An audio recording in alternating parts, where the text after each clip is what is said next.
Il n'a ni père ni généalogie. La Bible dit qu'il était la parole qui était au commencement et la parole.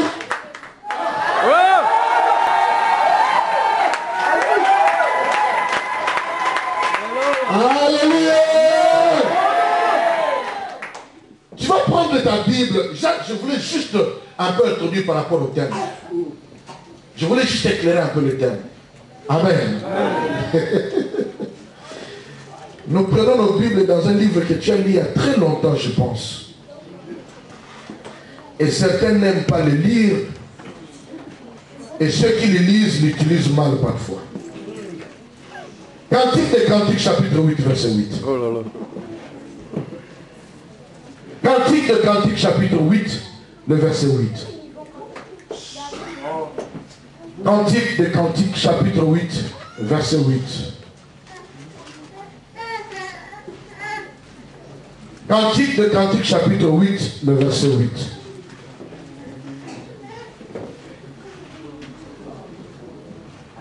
Vous avez trouvé? Je vous donne le temps de trouver. C'est loin, hein? Ça fait longtemps que vous avez cherché ça. C'est dans le quartier de Proverbes, Psaumes. C'est dans ce quartier-là.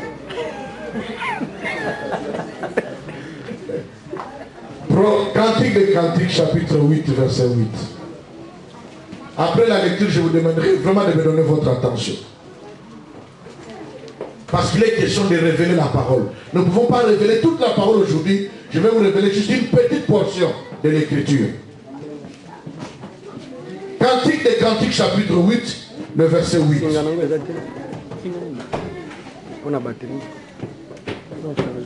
Vous avez trouvé? Vous y êtes?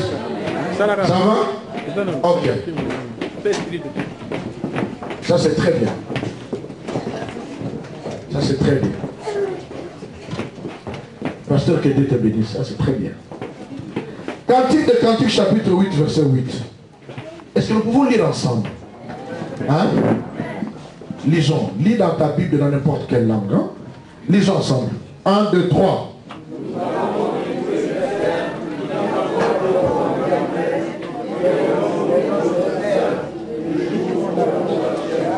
Encore une fois.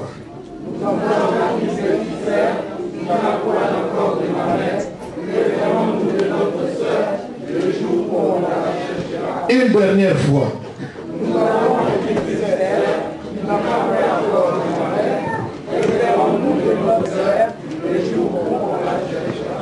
Seigneur,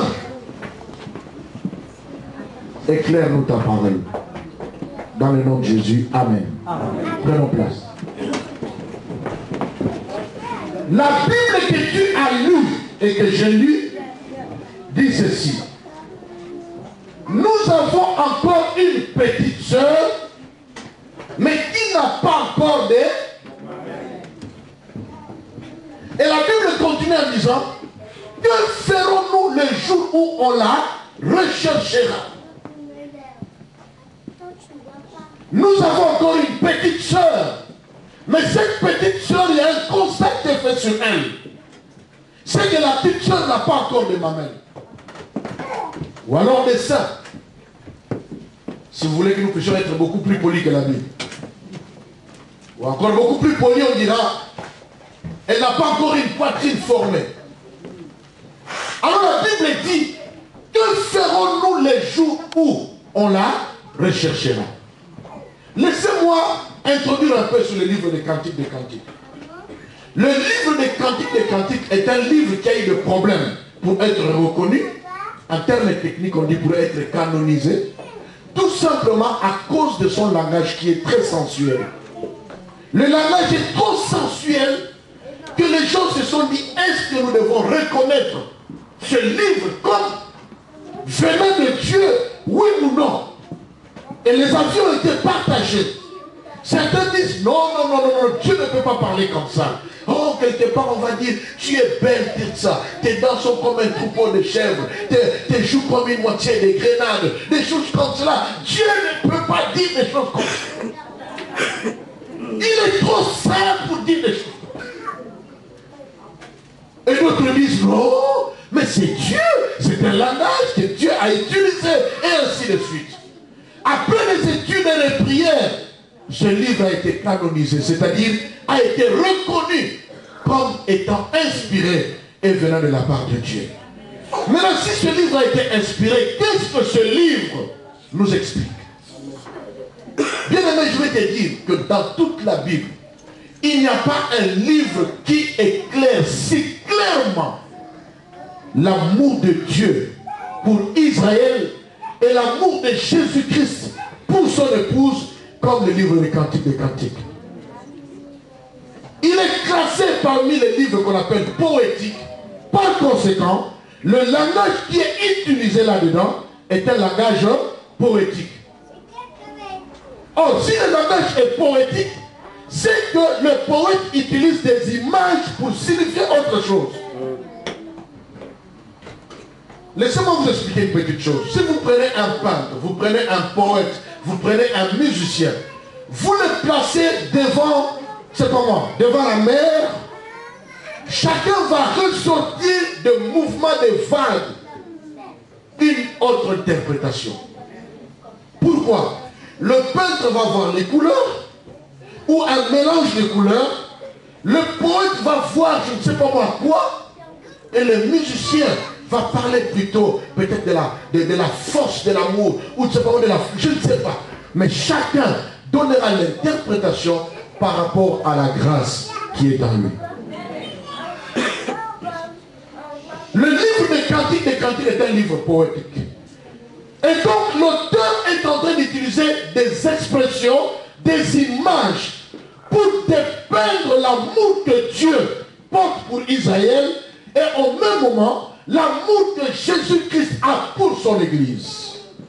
Je pense que vous savez d'autant plus que moi que Jésus est l'époux et que nous sommes des épouses. Amen. Je dis parfois dans notre Église aux femmes, pourquoi les femmes se cassent-elles à chercher à devenir comme des hommes? Parce qu'à la fin de toutes choses, nous tous nous deviendrons des hommes, des femmes, et nous n'aurons qu'un seul mari. Quelqu'un m'a compris? Amen. En Europe, les femmes veulent devenir des hommes dans leur comportement, dans leur attitude, à la maison. Mais je leur dis, non, ne vous cassez pas. Parce qu'à la fin de toutes choses, nous tous nous allons devenir la femme, et nous n'aurons qu'un seul mari. Amen. Alléluia. Amen. Alors l'auteur est en train de dire, de faire un constat, en disant que il trouve, il s'étonne après un entretien entre Salomon et la Soulamite. Il dit, mais je demande que nous avons encore une petite sœur. Mais le problème dans cette petite sœur, c'est qu'elle n'a pas encore de mamelle. Or, quand elle n'a pas de mamelle, ça va nous poser le problème les jours où on viendra la rechercher. Qu'est-ce que l'auteur veut dire? Et quel est le fardeau que Dieu m'a mis dans mon cœur pour vous et pour l'Église en ce temps de la fin? C'est que nous avons un problème. Il faut que la petite sœur ait des mamelles. Quand la petite sœur aura des mamelles, même si on vient la rechercher, nous n'aurons pas de problème. Pourquoi? Parce que celui qui viendra la rechercher trouvera que la petite sœur a déjà des révélations. Mais pour qu'elle arrive à avoir de mamelles, le problème ce n'est pas elle. Il faut qu'il y ait d'autres personnes qui constatent que la petite soeur n'a pas de mamelle, qui se posent le souci, qui se posent la question, qu'est-ce que nous allons faire pour qu'elle ait de mamelle? Et comprenez que cette histoire se passe en Orient. Ça ne se passe ni au Congo, ni au Bakwanga, ni à Loja, ni je ne sais pas moi où. Ça se passe en Orient.